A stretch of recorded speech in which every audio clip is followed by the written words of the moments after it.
Jean chapitre 3, versets 14 à 15. Et comme Moïse éleva le serpent dans le désert, de même il faut que le Fils de l'homme soit élevé, afin que quiconque croit en lui ne périsse point, mais qu'il ait la vie éternelle. Puisse le Seigneur ajouter sa bénédiction toute particulière sur notre intelligence pour que l'on puisse comprendre ce que le Seigneur dit. C'est ma prière.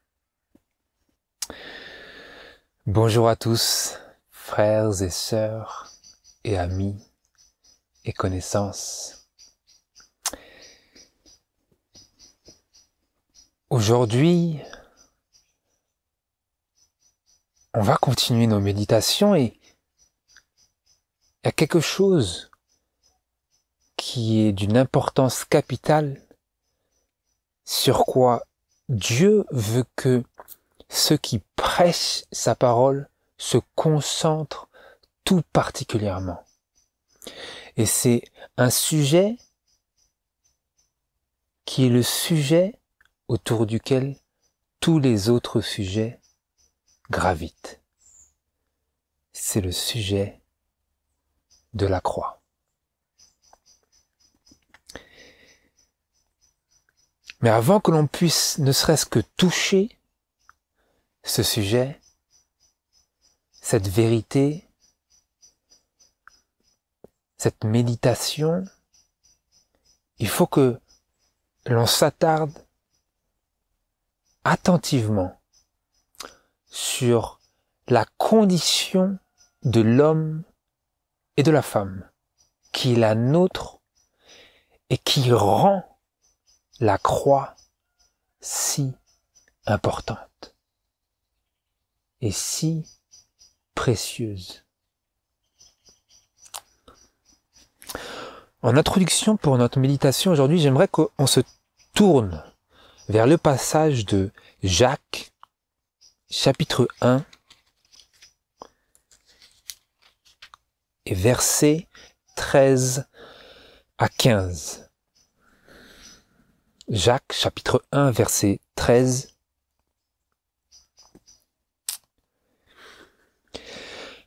Que personne ne dise lorsqu'il est tenté, c'est Dieu qui me tente. Car Dieu ne peut être tenté par le mal et lui-même ne tente personne.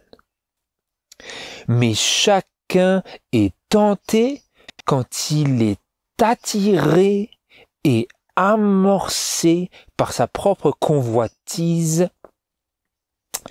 et après que la convoitise a conçu, elle enfante le péché, et le péché étant consommé engendre la mort. La mort, c'est quelque chose que nous connaissons, n'est-ce pas? Personne n'échappe à la mort. Du moins, personne que nous connaissons selon la chair. Personne, il n'y a personne qui ne soit pas sujet à la mort. Donc la mort, c'est quelque chose qui nous touche tout particulièrement, n'est-ce pas? Parce que nous savons que nous ne pouvons échapper au pouvoir de la mort. Et donc c'est pour ça que en remontant à rebours cette déclaration de l'apôtre Jacques ici, ça commence à nous intéresser. Parce que la mort, elle vient de quoi? Elle vient, c'est le résultat du péché. D'ailleurs, vous allez avec moi dans 1 Corinthiens chapitre 15. 1 Corinthiens, chapitre 15, et verset 56. 1 Corinthiens 15, verset 56. Or, l'aiguillon de la mort, c'est le péché. Et la puissance du péché, c'est la loi.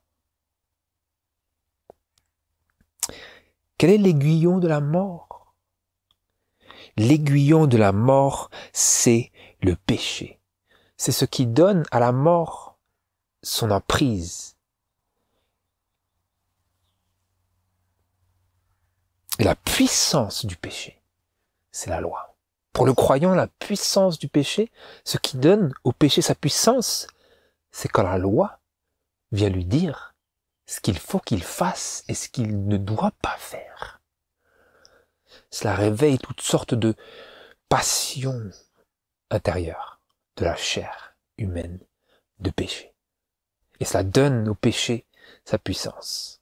Et le péché, c'est l'aiguillon de la mort.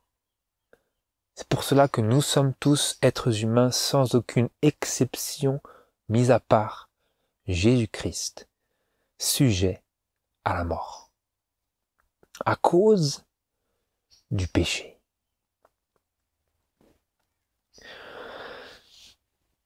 Et donc, l'humanité tout entière, elle est tombée sous la morsure cruelle du péché dont le résultat est la mort. Et directement, il vient à notre mémoire Adam et Ève. Adam et Ève ont été les premiers à être touchés quand le diable, sous la forme d'un serpent, les a tentés et a entraîné leur chute. Et Dieu les avait prévenus, n'est-ce pas? Il a dit, si tu manges de cet arbre, certainement, si vous mangez de cet arbre, de la connaissance du bien et du mal, certainement vous mourrez. Ou comme c'est écrit en hébreu, mourant vous mourrez. Petit à petit, vous allez mourir. C'était les personnes qui ont vécu le plus longtemps sur cette terre, mais ils sont quand même morts. Ils sont morts. Ils ne sont plus. À cause du péché. Parce que le péché, c'est l'aiguillon de la mort. Donc, en d'autres termes, la mort n'aurait pas cette emprise sur l'homme si le péché n'était pas en lui. Et si lui-même n'était pas assujetti, esclave du péché.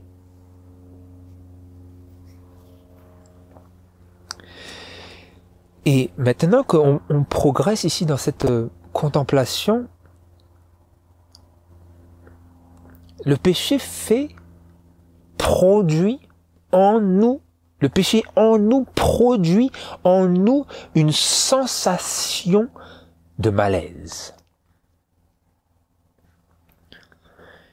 Et entraîne même la maladie. Le péché entraîne la maladie. Ce n'est pas nécessairement toutes sortes de facteurs qui doivent être à blâmer pour nos maux physiques. Mais le péché, comme nous le lisons dans l'Esprit de prophétie, le péché est la plus grande source des maux que nous souffrons. Physiquement, le péché. Et donc le péché entraîne une sensation de malaise. C'est ça que l'on veut voir aujourd'hui, si vous voulez bien aller avec moi dans le psaume 38. Le psaume 38, versets 3 à 9. Où ici, le psalmiste, il exprime ce qui se passe à l'intérieur de lui à cause de son péché. Lisez-le avec moi. En s'adressant à Dieu ici, il dit « Car tes flèches sont entrées en moi et ta main s'est appesantie sur moi. Il n'y a rien d'entier dans ma chair à cause de ton courroux, ni aucun repos dans mes os à cause de mon péché. Car mes iniquités vont par-dessus ma tête, elles sont comme un lourd fardeau, trop pesant pour moi. Mes plaies sont fétides et elles coulent à cause de ma folie. Je suis courbé, affaissé au dernier point, je marche en deuil tout le jour. Car mes reins sont pleins d'inflammation. Il n'y a rien d'entier dans ma chair. Je suis affaibli et tout brisé, je rugis dans l'agitation de mon cœur. Et tout cela à cause de quoi? À cause de mon péché, dit-il.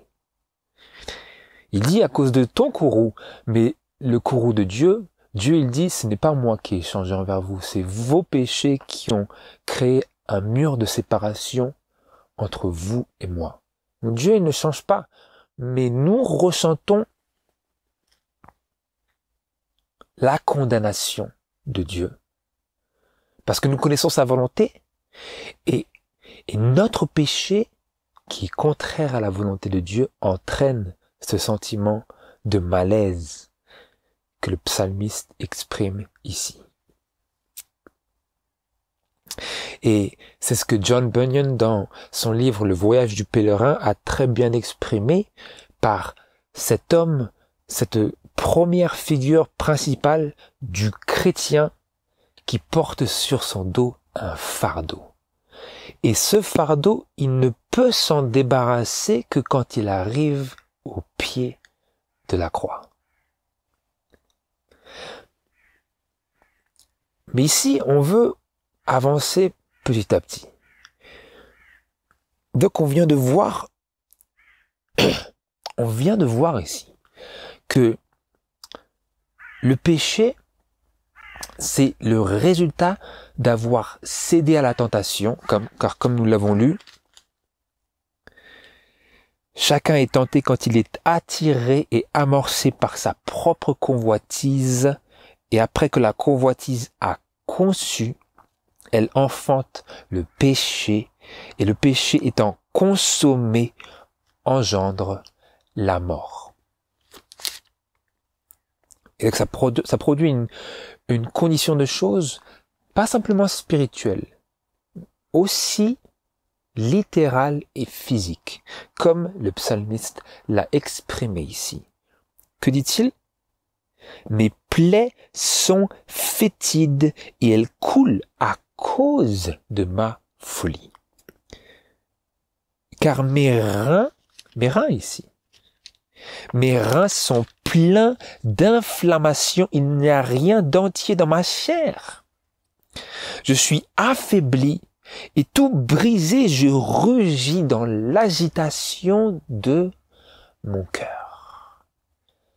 L'homme ici est agité à cause de son péché, qui crée quoi? Le sentiment de la condamnation et du courroux, de la colère de Dieu.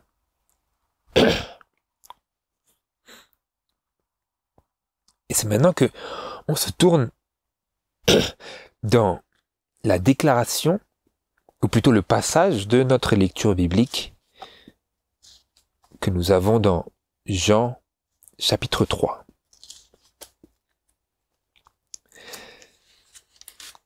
Face à cette condition de choses de l'homme qui a été fourvoyé et pourfendu par le péché, maintenant Dieu, il fait quelque chose.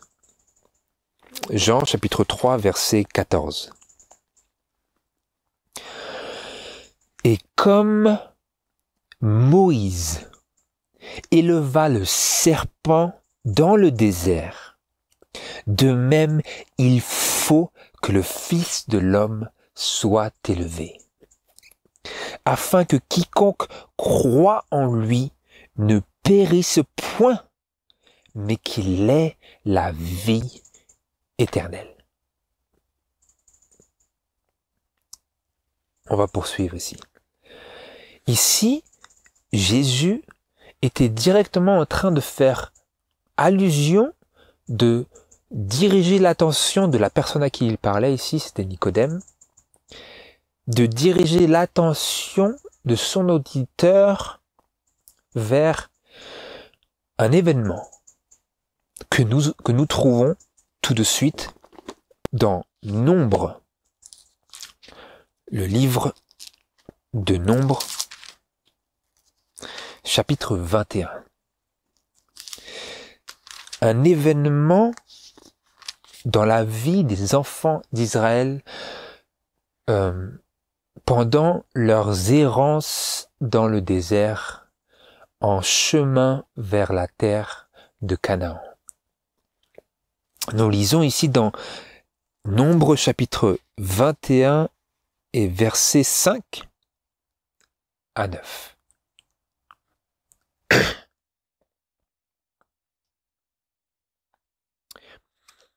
Verset 4 pour le contexte.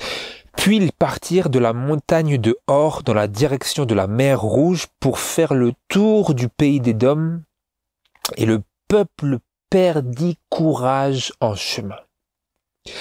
Le peuple parla donc contre Dieu et contre Moïse et dit: pourquoi nous avez-vous fait monter hors d'Égypte pour mourir dans le désert?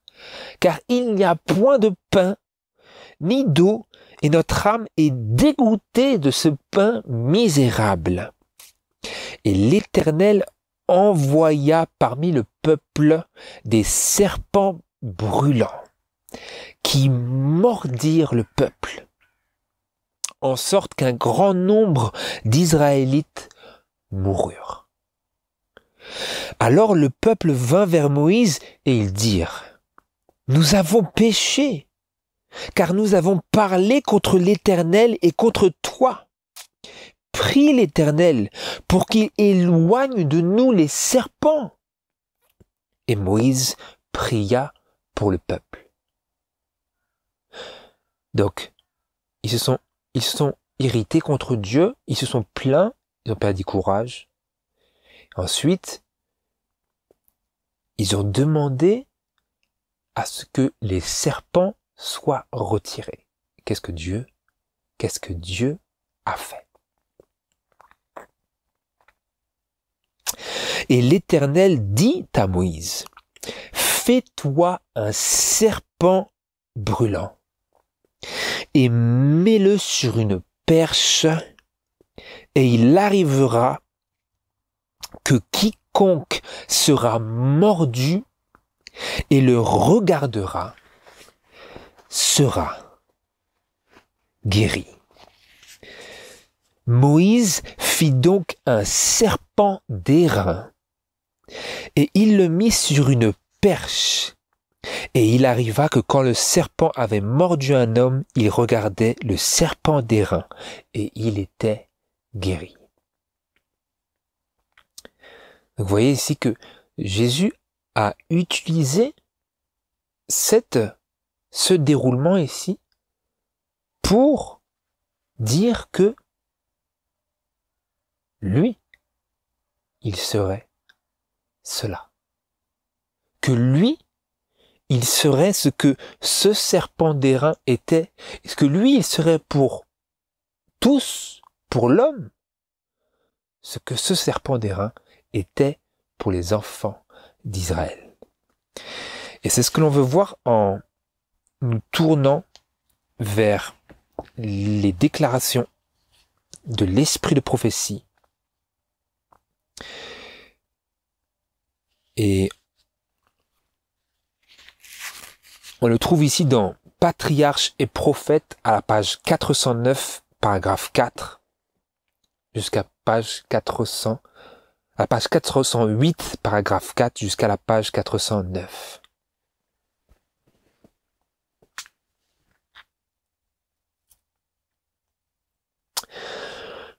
Moïse reçut l'ordre divin de faire un serpent d'airain semblable à ceux qui tourmentaient le peuple et de l'élever au milieu du camp, faisant savoir que tous ceux qui dirigeraient les yeux sur cette effigie seraient soulagés. Il obéit et bientôt la joyeuse nouvelle se répandit parmi le peuple que ceux qui avaient été mordus pouvaient regarder au serpent d'airain et vivre. Mais quand Moïse dressa le serpent sur la perche, un grand nombre de personnes avaient déjà succombé et plusieurs ne voulaient pas croire qu'il suffisait pour être guéri de regarder l'image métallique. Ceux-là périrent dans leur incrédulité. Un grand nombre de blessés cependant eurent foi au divin remède. Des pères, des mères, des frères, des sœurs s'employaient activement à aider leurs amis mourants à fixer leurs yeux languissants sur le serpent. Un seul regard jeté sur lui par les moribonds suffisait. Ils étaient complètement rétablis.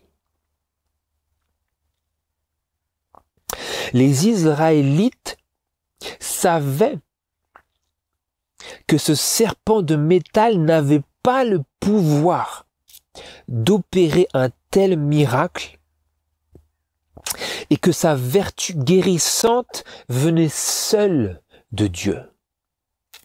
Dans sa sagesse, Dieu avait choisi de manifester ainsi sa puissance.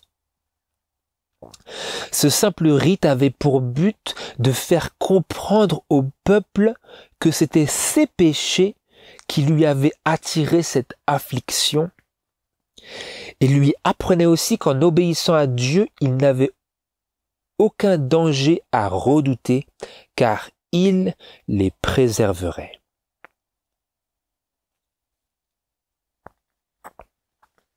Donc, dans l'histoire des enfants d'Israël, vous voyez que, en regardant à ce serpent d'airain,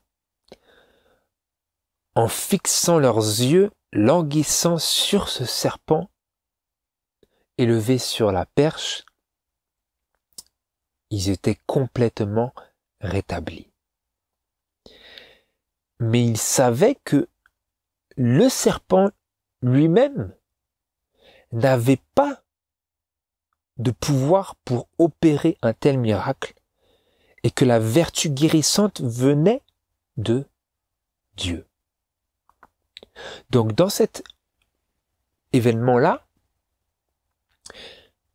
ils apprenaient à faire preuve de foi en Dieu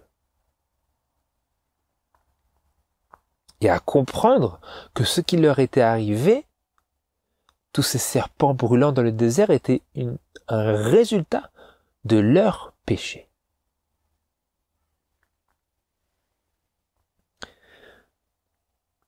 Et maintenant, on se tourne vers le passage de Jean chapitre 12.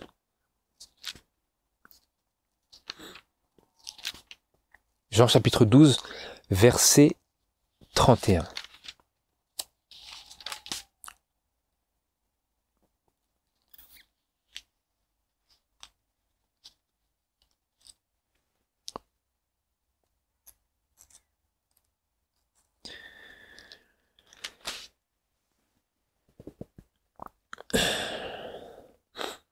Alors que Jésus, petit à petit, il s'approchait du moment où il allait être livré au chef des Juifs pour être ensuite crucifié, il y a une voix qui a été entendue du ciel et ensuite, il a dit ceci.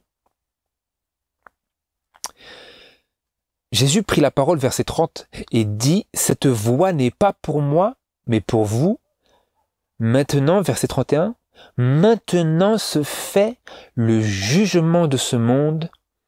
Maintenant le prince de ce monde sera jeté dehors. Et moi, quand j'aurai été élevé de la terre, j'attirerai tous les hommes à moi. » Or, il disait cela pour marquer de quelle mort il devait mourir. Est-ce que vous voyez ici? Jésus a dit, de même que Moïse a élevé le serpent dans le désert, il faut que le Fils de l'homme soit élevé. Et ici, il dit, moi, quand j'aurai été élevé de la terre, j'attirerai tous les hommes à moi. Et il disait cela pour marquer de quelle mort il devrait mourir. La mort de la croix. Autrement dit, son élévation par la croix entre le ciel et la terre a fait de lui, pour nous, ce que ce serpent d'airain sur la perche était pour les enfants d'Israël. Les enfants d'Israël étaient mordus par les serpents et ils en mouraient, et il leur avait été donné pour instruction de regarder à ce serpent d'airain figé, et que par ce regard-là, de la foi, ils en seraient guéris. Et Jésus a dit, moi, je suis comme ce serpent d'airain et je serai élevé de la terre. Et j'attirerai tous les hommes à moi. Donc ça veut dire qu'il y a quelque chose de très important ici, parce que pour eux, c'était la vie ou la mort. Leur attitude vis-à-vis de ce serpent sur la perche. Serpent d'airain, de métal. Et pour nous, quel est le poids de notre réponse à ce Jésus élevé? Autrement dit, est-ce que cela a de l'importance? L'élévation de Jésus entre le ciel et la terre sur la croix, attirant nos regards, les regards de notre esprit et de notre cœur vers lui.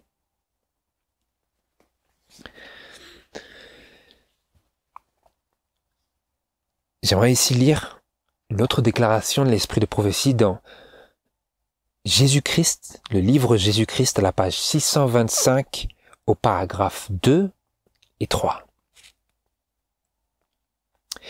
Maintenant se fait le jugement de ce monde, poursuivit Christ. Maintenant le prince de ce monde sera jeté dehors, et moi, quand j'aurai été élevé de la terre, j'attirerai tous les hommes à moi. Il disait cela pour marquer de quelle mort il devait mourir. C'est le moment critique pour le monde. Si je deviens une victime de propitiation pour les péchés des hommes, Le monde sera éclairé. Satan perdra son emprise sur les âmes. L'image de Dieu, effacée par le péché, sera rétablie dans l'humanité. Et une famille de croyants sanctifiés entrera finalement dans l'héritage des demeures célestes. Ceci sera le résultat de la mort de Christ. Le Sauveur est comme perdu dans la contemplation de la scène de triomphe qui se présente à lui. Il aperçoit la croix cruelle et ignominieuse, resplendissante de gloire malgré toute son horreur.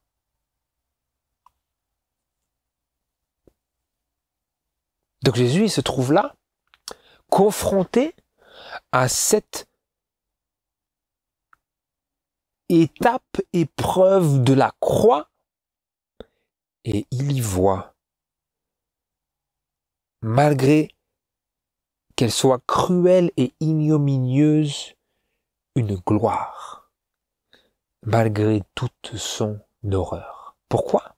Parce que c'est le moyen par lequel il attirerait et il attire tous les hommes à lui. Donc maintenant que vous entendez cela, est-ce que ça fait 2000 ans? Est-ce que vous ressentez le Seigneur vous attirer encore?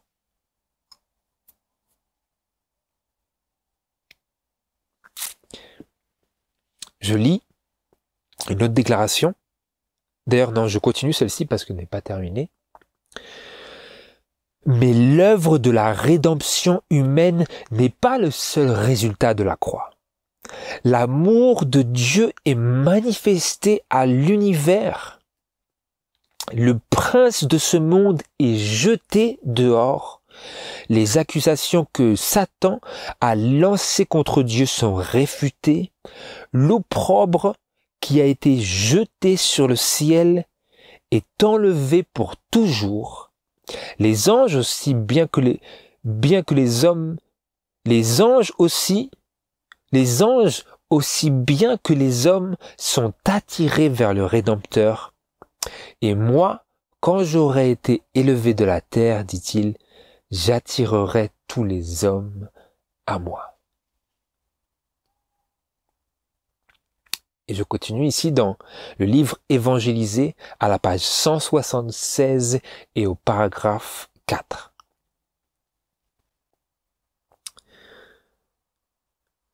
Le sacrifice de Christ en expiation pour le péché est la grande vérité autour de laquelle gravitent toutes les autres. Pour être justement comprise et appréciée, chaque vérité de la parole de Dieu, depuis la Genèse jusqu'à l'Apocalypse, doit être étudiée à la lumière qui rayonne de la croix du Calvaire. Je place devant vos yeux ce monument sublime de la miséricorde et de la régénération, du salut et de la rédemption. Le Fils de Dieu élevé sur la croix. Ce doit être le fondement de toute prédication donnée par nos ministres. Quel est ce monument sublime de la miséricorde et de la régénération, du salut et de la rédemption, le Fils de Dieu élevé sur la croix. Qu'est-ce que c'est? Quel est ce sacrifice de Jésus-Christ en expiation pour le péché du monde? C'est la grande vérité autour de laquelle gravitent toutes les autres vérités de la parole de Dieu. Et comment est-ce que on peut comprendre toutes ces vérités qui sont dispersées dans la parole de Dieu pour être justement comprises et appréciées? Chaque vérité de la parole de Dieu depuis la Genèse jusqu'à l'Apocalypse doit être étudiée à la lumière qui rayonne de la croix du calvaire.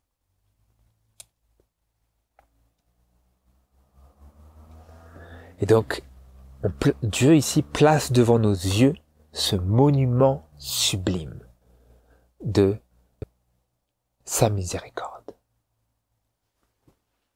Et c'est par ce monument-là, un grand monument, on aime bien regarder les monuments, c'est des choses ça a pris du temps à construire, c'est le fruit de beaucoup de réflexions et d'actions et de travaux, de dur labeur. Et qu'est-ce que ces choses-là comparées à ce grand monument sublime de la rédemption? Et quel est ce monument? Le Fils de Dieu élevé sur la croix. Et pourquoi est-ce si important? Parce que là, sur la croix, il opère quelque chose qui a pour objectif de nous délivrer de l'emprise de la mort. Pourquoi? Parce que le péché, c'est l'aiguillon de la mort. Et sur la croix, qu'est-ce qu'il a fait? Qu'est-ce qu'il a fait sur la croix?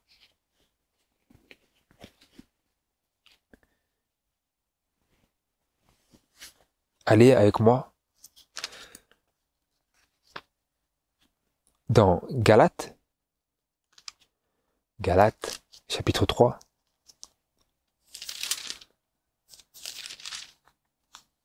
Galates, chapitre 3. Qu'est-ce qu'il fait? Qu'est-ce qu'il fait sur la croix? Qu'est-ce que ça a de si important? Galates, chapitre 3, verset 13. Christ nous a rachetés de la malédiction de la loi. Je reviens juste en haut, verset 12. Or, la loi ne justifie pas par la foi. Mais elle dit, l'homme qui aura fait ces choses vivra par elle. Or, autrement dit, la loi de Dieu, ici nous parlons, elle n'a pas la capacité de sauver. Mais elle nous dit, si tu veux vivre, il faut que tu fasses ce qui est écrit. Mais nous sommes pécheurs et donc nous ne pouvons pas faire ce qui est écrit. Et donc, qu'est-ce qui se passe? Elle nous condamne. Elle n'a pas de pouvoir. C'est une expression de la perfection de Dieu.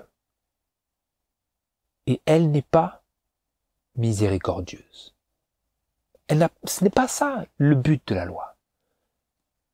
Et donc, parce que sa loi, elle ne pouvait pas nous sauver, Dieu, qu'est-ce qu'il a fait? Il a envoyé son Fils. Pourquoi? Parce que, comme nous le lisons dans Jean chapitre 1,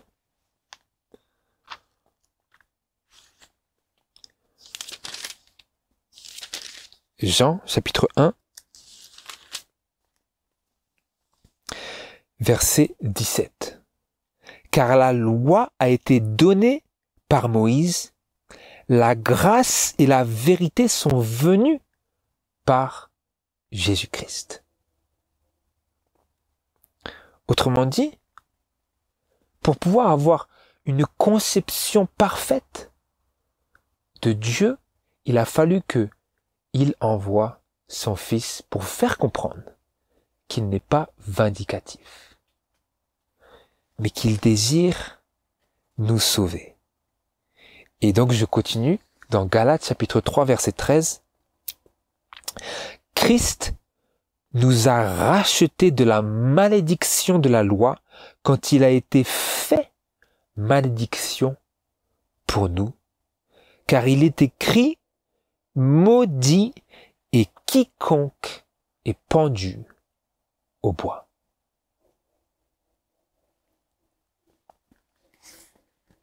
Et vous allez dans 1 Pierre, 1 Pierre chapitre 2 et verset 24. Toujours parlant de Jésus ici. Lui qui a porté nos péchés en son corps sur le bois, afin qu'étant morts au péché, nous vivions à la justice, et par la meurtrissure de qui vous avez été guéris. Et vous allez dans Ésaïe, chapitre 53.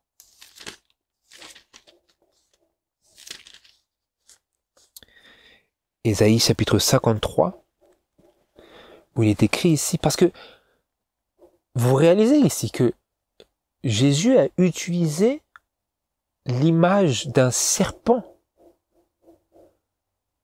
et qu'il s'est comparé à ce serpent.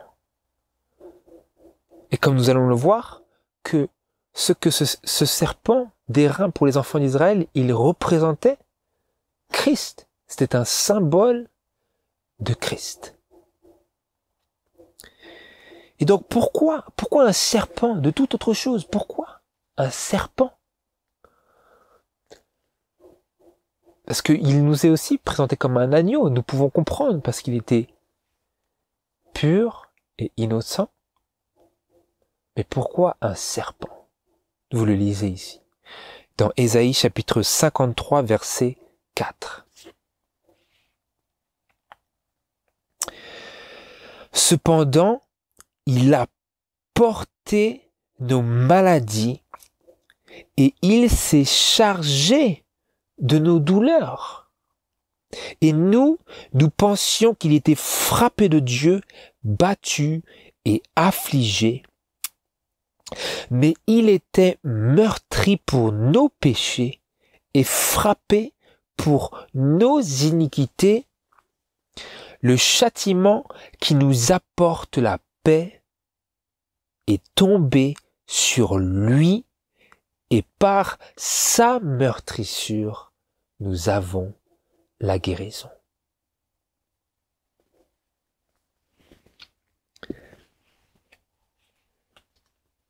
Donc pourquoi est-ce que un serpent serait la représentation de Jésus? Parce que il a porté nos maladies et il s'est chargé de nos douleurs et il était frappé pour nos iniquités et il a été fait malédiction pour nous. Parce que, comme c'est écrit, maudit est quiconque est pendu au bois. Verset 6, nous étions tous errants comme des brebis. Nous suivions chacun son propre chemin et l'Éternel a fait venir sur lui l'iniquité de nous tous.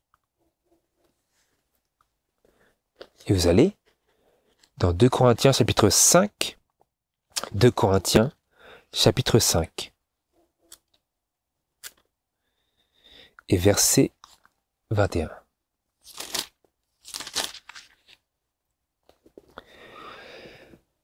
Car celui qui n'a point connu le péché, il l'a fait pécher pour nous, afin que nous devenions justes de la justice de Dieu en lui.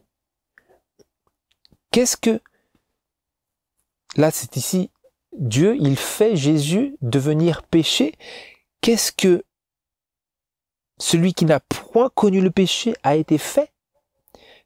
Dieu, le Père, l'a fait pécher pour nous. Je lis ici comme c'est écrit dans la Bible King James. Il l'a fait pécher pour nous, afin que nous, qui sommes pécheurs, nous devenions justes de la justice de Dieu en lui. Il est donc ce serpent d'airain.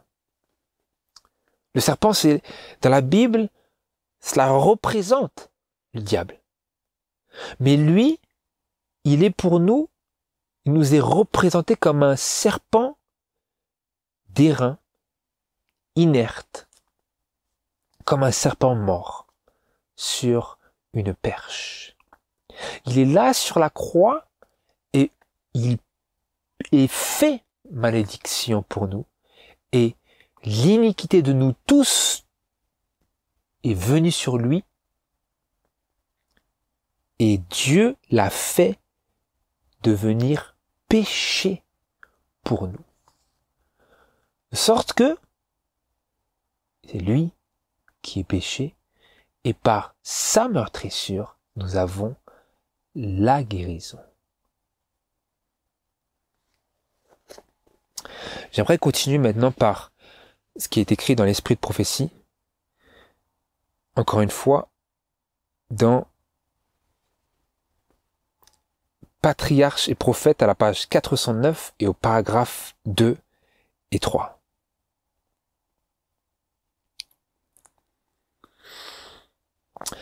Une importante leçon spirituelle pour Israël se dégageait de l'élévation du serpent. Les Hébreux ne pouvaient par eux-mêmes se préserver des effets du venin fatal.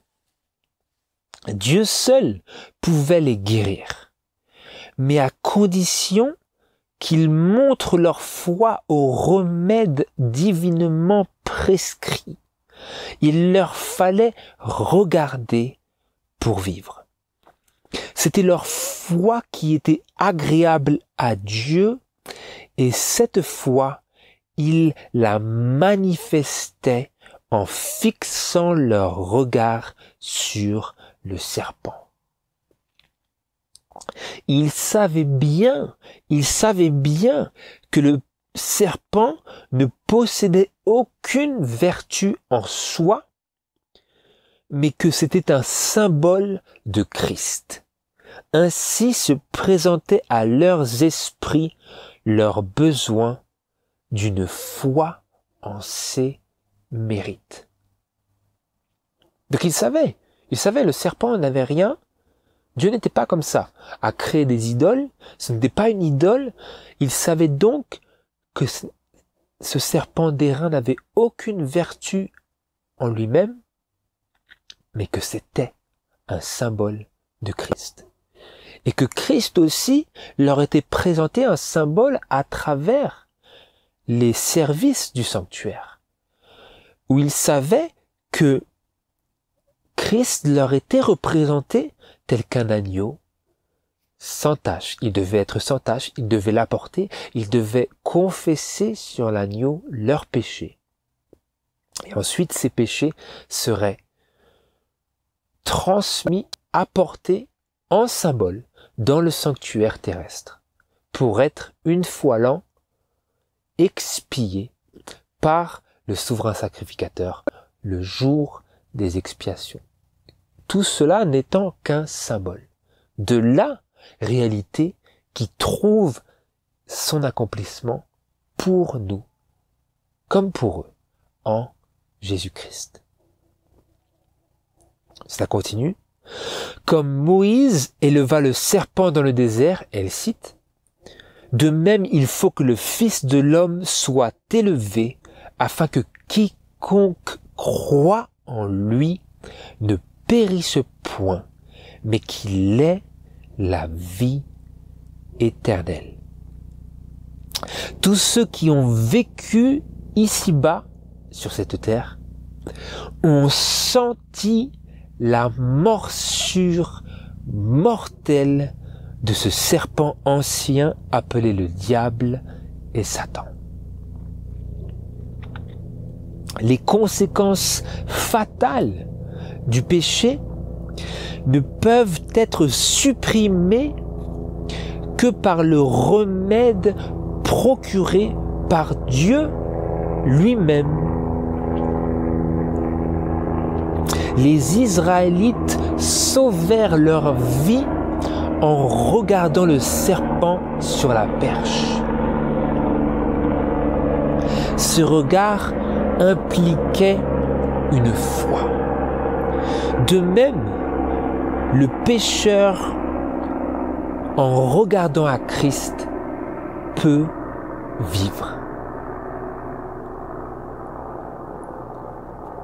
Réfléchissez un peu ici, parce que c'est des paroles qu'on a très facilement tendance à complètement négliger. Vivre. Pas n'importe quelle vie. Pas la vie qui va vers la mort. Tout comme tous les hommes depuis nos premiers parents ont vécu. Mais la vie qui est une vie dans la guérison, pour la vie éternelle. Comme elle le lit, comme on nous le dit ici. De même que ces choses-là représentaient tout ceci, de même le pécheur en regardant à Christ, comme eux regardaient au serpent, de même le pécheur en regardant à Christ peut vivre. En regardant à Jésus-Christ, qui a dit que quand il serait élevé, il attirerait tous les hommes à lui. Vous allez me dire, mais comment? Il n'est plus là? Comment est-ce qu'il va le faire? Il a dit, quand je serai parti, j'enverrai un autre consolateur et lui, il vous remettra en mémoire ce que j'ai dit. Et tout ce qui le concerne. Allez-y ici parce que c'est quand même très important que l'on puisse discerner de manière vraiment réelle comment nous pourrions jamais bénéficier de cela qui est exprimé ici. Vous allez ici dans Jean chapitre 16. Jean chapitre 16.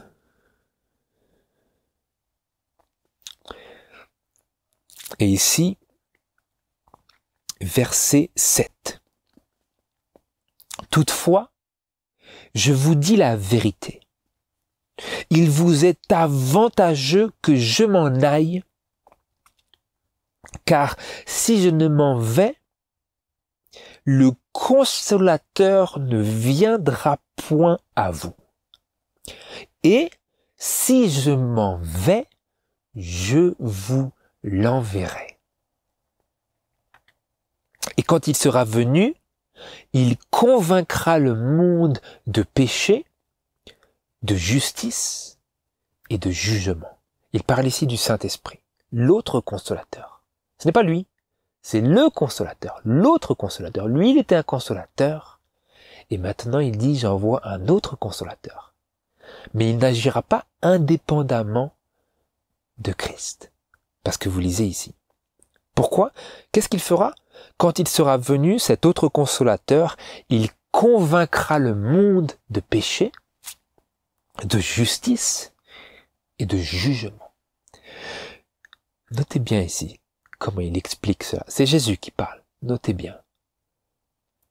De péché parce qu'il ne croit point en moi, de justice, parce que je m'en vais à mon Père, et que vous ne me verrez plus, de jugement, parce que le prince de ce monde est déjà jugé. Verset 13. Mais quand celui-là, l'Esprit de vérité sera venu, il vous conduira dans toute la vérité, car il ne parlera point par lui-même. Ce n'est pas quelqu'un ici qui est indépendant. Il ne vient pas pour faire son propre discours. Il vient pour suivre exactement dans les traces de Jésus. Qu'est-ce qu'il fera? Quand l'Esprit de vérité sera venu, il vous conduira, parlant aux disciples ici, il vous conduira dans toute la vérité, car il ne parlera point par lui-même, mais il dira tout ce qu'il aura entendu et vous annoncera les choses à venir. Quelles sont les choses qu'il dira, qu'il aura entendues? C'est lui qui me glorifiera, parce qu'il prendra de ce qui est à moi et qu'il vous l'annoncera. Prendra de ce qui est à moi, a dit Jésus, et il, l'Esprit, vous l'annoncera. Donc comment est-ce possible que vous et moi, nous puissions bénéficier des paroles de Jésus lorsqu'il a dit « Et moi, quand j'aurai été élevé, j'attirerai tous les hommes et femmes à moi. » Parce que quand il a été élevé, qu'il est mort, qu'il est ressuscité et qu'il est monté au ciel, qu'est-ce qui s'est passé? Il a envoyé le Saint-Esprit d'une mesure qui n'avait jamais été avant. Et donc, à la Pentecôte, lorsque les disciples étaient rassemblés tous ensemble d'un commun accord, comme on le voit dans les actes, dans le livre des actes, ils ont reçu cette effusion du Saint-Esprit que Jésus avait promise. Et depuis ce moment-là, vous et moi, nous avons accès par ce même esprit au trône de la grâce. Et ce trône de la grâce nous est rendu accessible par cette croix qui est le monument sublime de miséricorde et de régénération, de salut et de rédemption. C'est un monument qui nous éclaire du début de notre marche jusqu'à notre arrivée aux portes célestes et qui sera même le sujet de nos plus vives affections, de nos plus chères méditations et contemplations dans le ciel. Dans le ciel, cela continue parce que c'est un monument et il est indestructible. Ici, il y a des beaux monuments, mais vous voyez qu'avec les années, ils commencent à s'effriter un peu. Imaginez en leur faisant subir 2000 ans, 3000 ans. Il n'y a plus rien de ces choses-là. Mais ici, il s'agit du monument grand, sublime, de la grâce et de l'amour de Dieu manifesté en Jésus-Christ sur la croix du Calvaire, où il a été élevé, comme le serpent d'airain avait été élevé dans le désert, pour que quiconque croit en lui ne périsse point, ne soit point glacé, figé, paralysé et perdu à cause de cette morsure du diable et du péché, mais qu'il est la vie éternelle, qu'il ait la vie, qu'il soit guéri et qu'il marche de gloire en gloire jusqu'à ce qu'il soit racheté, éternellement racheté.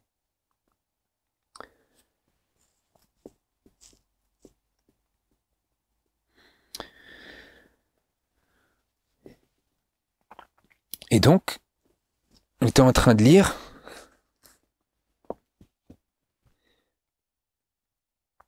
J'aimerais ici continuer brièvement pour que l'on puisse quand même nous attarder sur quelques ajustements pratiques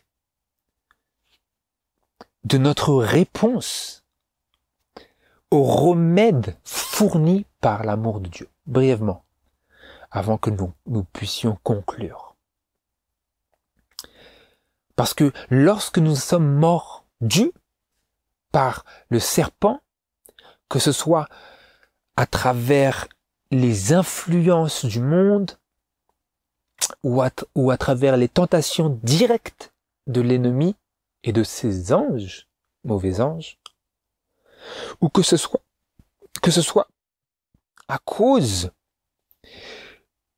des passions de notre propre chair, de notre propre nature humaine pécheresse, quelle que soit la source de nos morsures qui sont brûlantes, comme le psalmiste David avait exprimé, c'est comme une inflammation dans mes reins qui jette mon cœur dans l'agitation. Quand nous sommes comme ça, j'aimerais lire une aide du Seigneur où il nous aide à discerner comment est-ce que l'on peut manquer de regarder véritablement et d'une manière vivante à Jésus, à ce serpent d'airain qui est le symbole pour nous de Christ. Et comment est-ce qu'on peut manquer à cela et tomber dans des travers qui nous empêchent d'être guéris. Je le lis ici tout de suite. Que personne ne cherche en soi-même la source du salut. Jésus est mort pour nous parce que nous étions incapables de nous sauver nous-mêmes. Ah, c'est important cela. Combien de personnes font cela? Nous essayons de chercher, nous cherchons, comme si c'était là, un moyen de nous sauver nous-mêmes. On nous dit, Jésus est mort pour nous parce qu'on ne pouvait pas le faire, absolument pas. C'est en lui que se trouve notre espérance, notre justification, notre justice. Lorsque nous voyons notre condition de pécheur, alors là c'est vraiment du très très proche du cœur ici.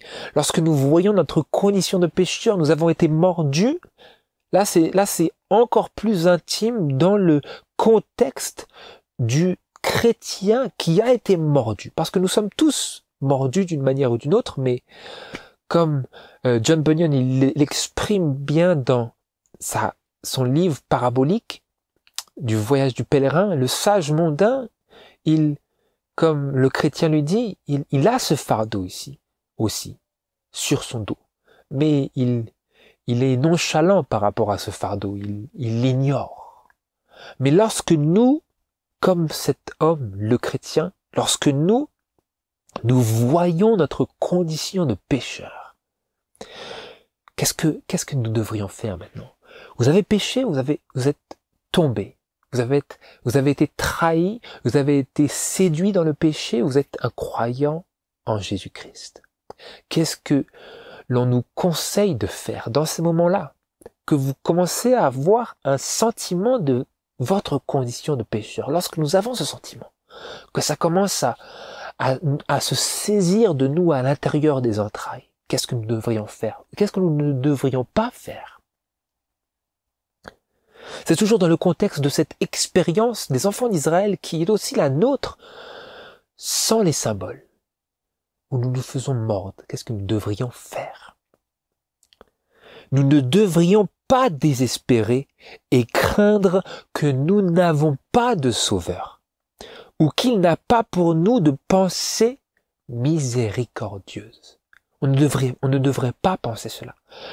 Il ne faut pas que nous désespérions ou que nous croyions que nous n'avons plus de sauveur parce que nous avons péché. Ou que nous pensions qu'il n'a pas pour nous de pensée miséricordieuse.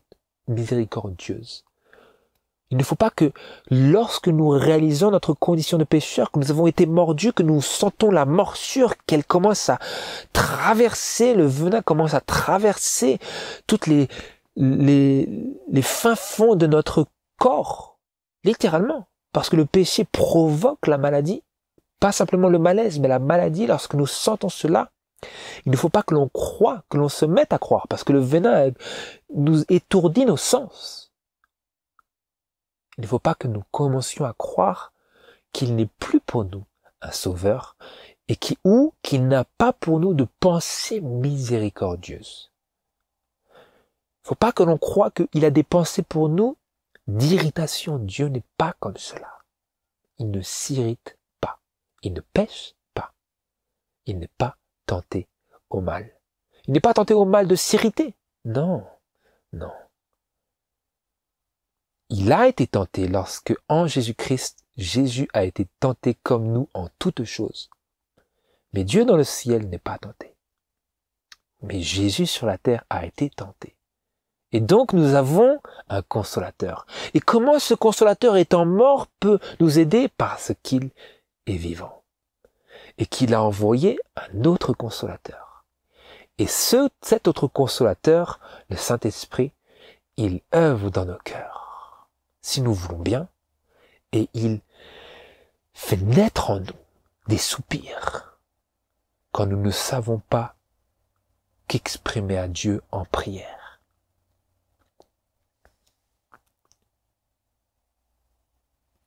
Donc quand nous sentons, que nous voyons notre condition de pécheur, ne désespérons pas et ne pensons pas qu'il a cessé pour nous d'être un sauveur.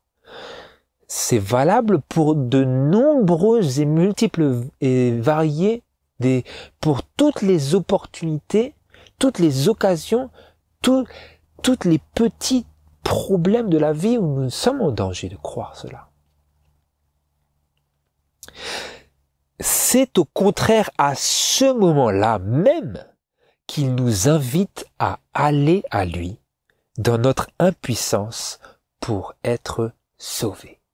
Quand nous sommes impuissants, il dit, venez à moi, viens à moi. Toi qui te sens impuissant, toi qui te sens pécheur, c'est pour cela que je suis mort et que je me suis donné en sacrifice. Et il dit, regarde ce monument sublime, la croix du calvaire. J'attirerai tous les hommes à moi. Je continue. Un grand nombre d'Israélites ne voyaient aucun secours dans le remède que le ciel leur offrait.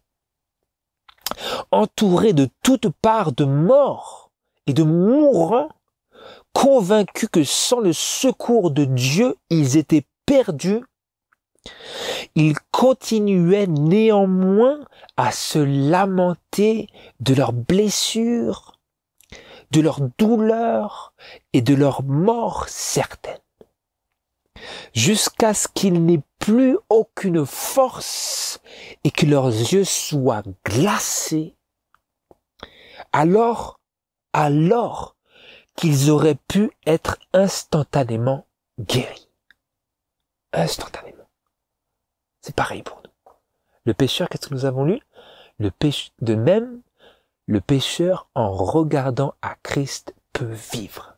Il peut être instantanément guéri. Comment? Par le regard de la foi. Instantanément guéri. La foi fait cela, mais la foi n'est que le moyen, la main par laquelle nous nous saisissons de la grâce, de l'amour de Dieu, dans ce monument sublime de la miséricorde et de la régénération. Si nous sommes conscients de nos faiblesses, littéralement de nos besoins, si nous sommes confiants, si nous sommes conscients de nos faiblesses, nous ne devrions pas consacrer toutes nos forces à les déplorer. C'est ça qu'il faisait. Il déplorait, il se lamentait de leurs blessures, de leurs douleurs, de leur mort certaine. Il se lamentait. Et lorsque nous devenons conscients de nos faiblesses, ou de nos morsures, de nos péchés, de nos échecs, qu'est-ce que l'on devrait faire? Nous ne devrions pas consacrer toutes nos forces à les déplorer. Ça ne veut pas dire que l'on devrait les accepter. Mais Dieu nous dit de ne pas désespérer. Il dit de ne pas désespérer à ceux qui désespèrent. Mais à ceux qui sont nonchalants, il dit, il faut que tu sois mordu encore. C'est ça. Dieu, il veut nous réveiller. Et pour que nous soyons réveillés, il permettra aux serpents de nous envahir. Comme il a fait pour eux. Ils ont commencé à être désobéissants. Qu'est-ce qu'il a fait? Il a marqué qu'il leur a envoyé des serpents brûlants. Mais en réalité, si vous lisez bien l'esprit de prophétie, il a cessé de les protéger. C'est tout ce qu'il a fait. Dieu, il n'a pas envoyé des serpents brûlants du ciel. Non. Les serpents brûlants, ils étaient toujours là.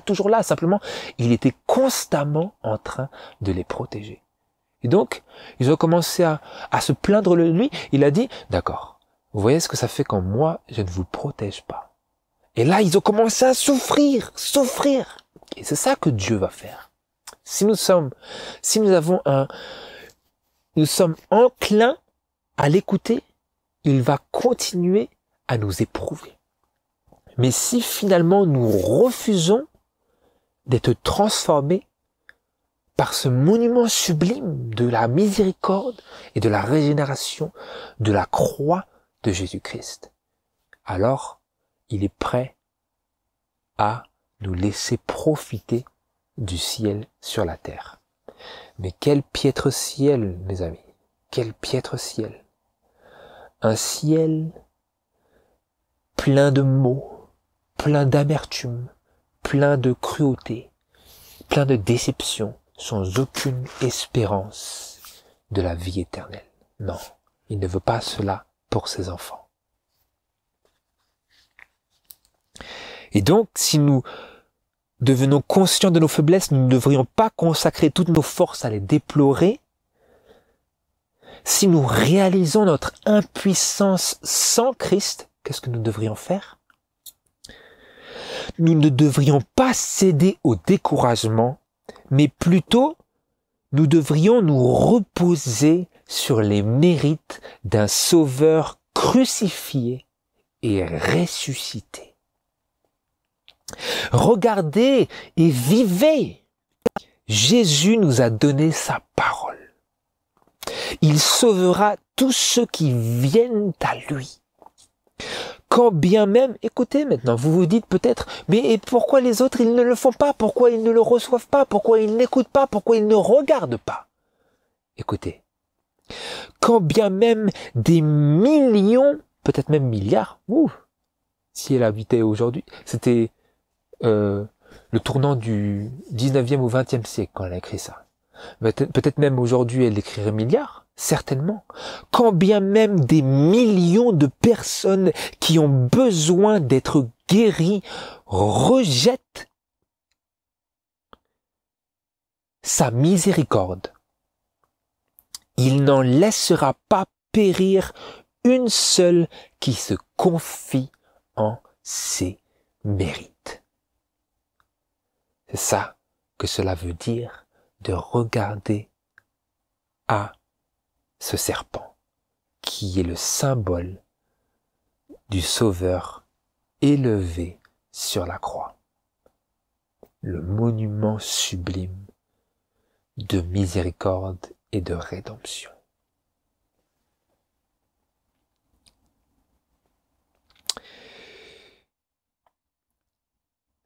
Et sur cette note,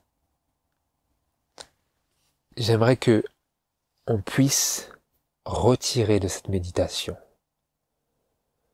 l'importance pour nous de garder bien à l'esprit que, alors que nous vivons maintenant aujourd'hui, au bord même de la traversée finale du Jourdain, comme c'était le cas pour ces enfants d'Israël, puissions-nous vraiment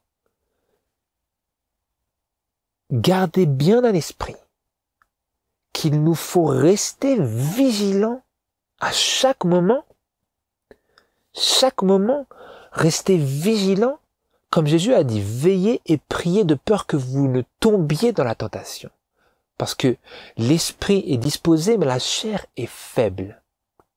Donc il nous faut bien garder ces choses à l'esprit, mais si nous tombons, si nous faillissons, si nous manquons, surtout ne pas essayer de trouver en nous-mêmes quelque chose qui pourrait nous rendre acceptables à Dieu. En des moments si tragiques, ça devient glaçant. Parce que vous savez qu'il reste si peu de temps. Et vous vous dites, mais non, il faut pas que je faille maintenant. Ce n'est pas le moment. Eh bien, Jésus, il nous fait retentir encore le message. Il nous dit, comme c'est écrit ici, dans le livre of Our High Calling,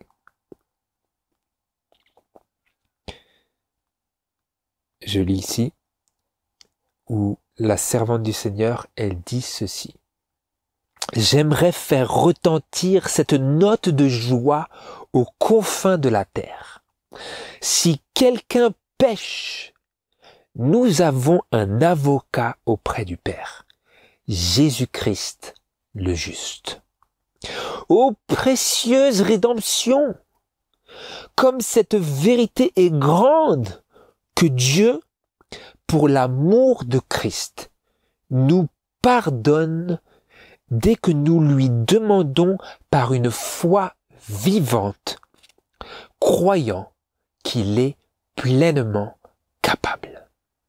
Il est pleinement capable de pardonner un pécheur tel que moi, ingrat, rebelle, apostat peut-être. C'est ça que la messagère du Seigneur souhaitait faire retentir aux confins de la terre. Il y a autre chose à faire retentir, vous me direz. Le retour de Jésus-Christ. Oui, mais si vous attendez le retour de Jésus-Christ et que vous tombez dans le péché, qu'est-ce que vous allez faire? Est-ce que vous allez devenir légaliste maintenant pour essayer de faire face à cette difficulté incommensurable face à laquelle rien ne semble plus faire de sens? À ce moment-là, quand vous avez été mordu, regardez à la croix de Jésus.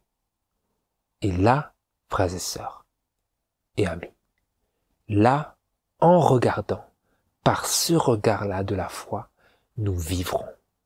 Nous vivrons, et si nous faisons cela constamment, c'est ce regard de la foi qui nous gardera des prochaines attaques éventuelles de ces serpents brûlants dans le désert de cette vie où le diable a une si grande emprise sur les hommes et les femmes de ce monde. Donc, puisse le Seigneur vraiment faire peser sur nos cœurs l'importance de cet impact de l'amour de Dieu en toute réalité, en toute notion pratique, dans tout l'impact réel que ça peut et ça doit avoir sur nous en cette heure. C'est ma prière au nom de Jésus. Amen.